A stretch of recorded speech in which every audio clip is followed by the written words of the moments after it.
the motorcycle section. On the start line, it was Alfie Cox, all concentrated, along with Nanni Roma.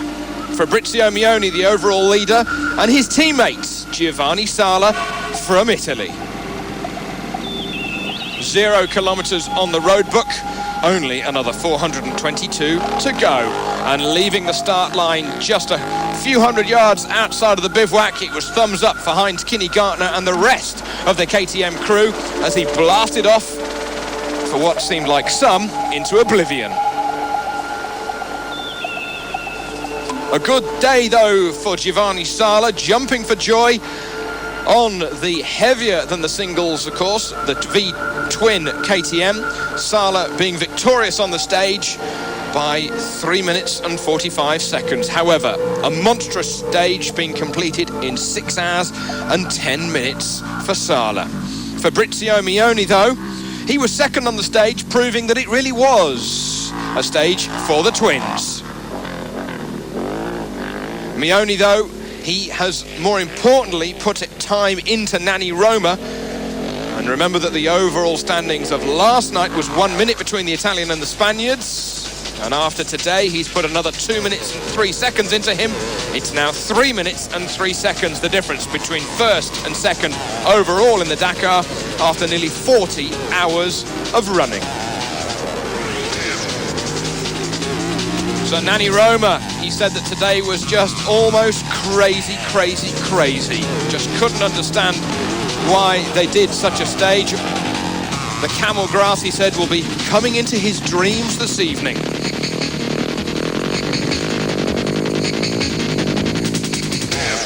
The camel grass here, the small tumps of grass, also causing problems for Alfie Cox, who, as always, was vociferous once he had got to the finish. He said that whoever invented that stage must be mad.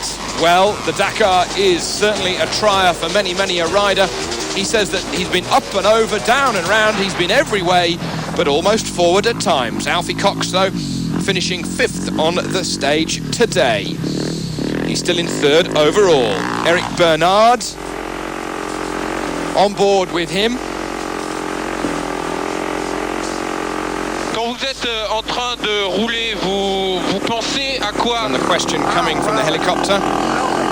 Déjà, on pense surtout à se concentrer parce que je crois que l'Afrique est plein de pièges. Donc la première chose, c'est bien se concentrer.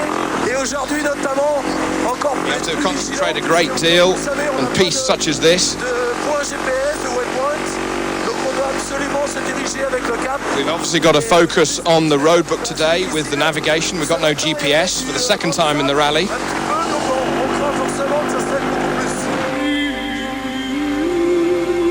Eric Bernard doing well in the overall standings on his number 12 machine. He's in 9th position overall. At the refueling, though, you can see that the sandstorm was continuing for all of the riders.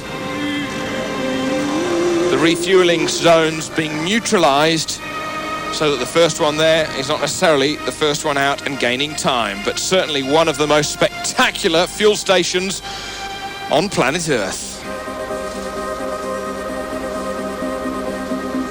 At one of the control points, the riders not having time to enjoy the view. Fabrizio Mioni, though, teaming up with Nanni Roma, Alfie Cox and Giovanni Sala out of there. But problems for Carlo Dugavado. He is suffering from food poisoning, and he showed when he fell off the bike, completely damaging it. Jordi Arcarons was in trouble, but nearly in real trouble was Esteve Pujol.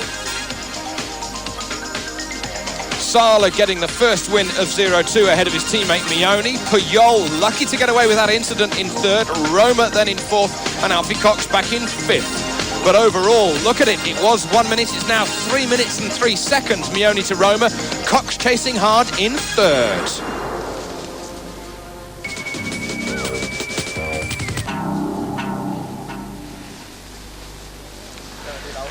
Sala at the finish here saying, no problem today. Well, he would say that. He won it. I was fast on the first part. And then I finished first at the refueling points. After that, I did some mistakes, but finally I finished with the others. The bike is okay. Nothing wrong with it at all for me today. Mione here saying the organisation have almost played with us today. The last 40 kilometres in the camel grass were just awful and really very tiring.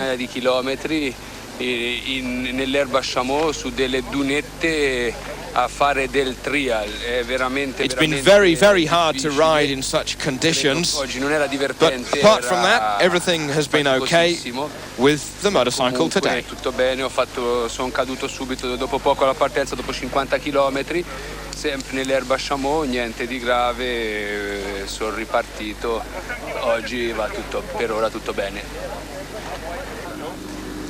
Isidore Esteve Puyol saying it was a very, very hard stage because of the tracks in amongst the very, very high camel grass. I started behind, but I soon joined Jordi Arcarons very quickly. He was my 8-minute man in front of me. I followed him until the refueling point, and then we were together and we felt very strong. I helped him, I stayed with him, he was okay, but then I left him. But then a further 15 k's in, I hit a big tump of camel grass and the bike clipped and I went over it. I was not hurt, but sufficient to stop, and he then went away. Yeah, today was really a day of human torture, I would say.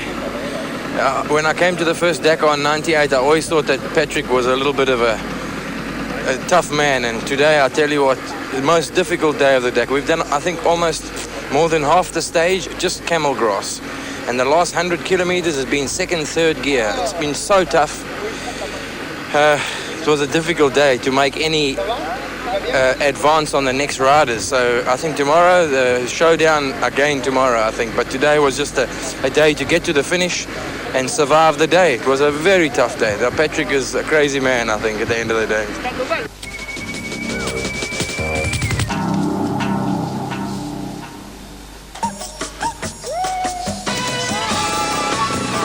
Vickers van der Venter, the South African on his third Dakar, has always been at the sharp end of things right from the start. Once into Africa, he's easily been inside the top 40. A spirited performance considering that the quads are not usually higher up the order. This is so because quads are hard to ride, hard to maintain, leaving a quad in Dakar as a red phenomenon. Europe wasn't good for me for the weather. I don't like the cold weather, but as soon as we went to Africa, that the weather is very nice for us. I like this, that's what we used to. And I had a few problems with flats. Otherwise, everything going very well, and front shocks went. I got other new front shocks, so I look forward for the next half of the race to do it. His quad is an 850 Rotax engine Bombardier out of Canada, a machine not often seen on the Dakar. He's changed the shockers, as he says, and you can see exactly why.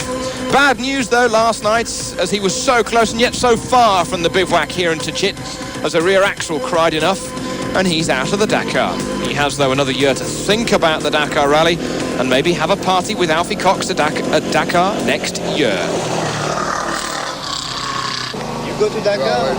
Huh? You go to Dakar? Yeah, I will take a plane from Dakar. So you the next year? Yeah, next year. Today is not a good day. First I got two flats at one time, I couldn't believe it.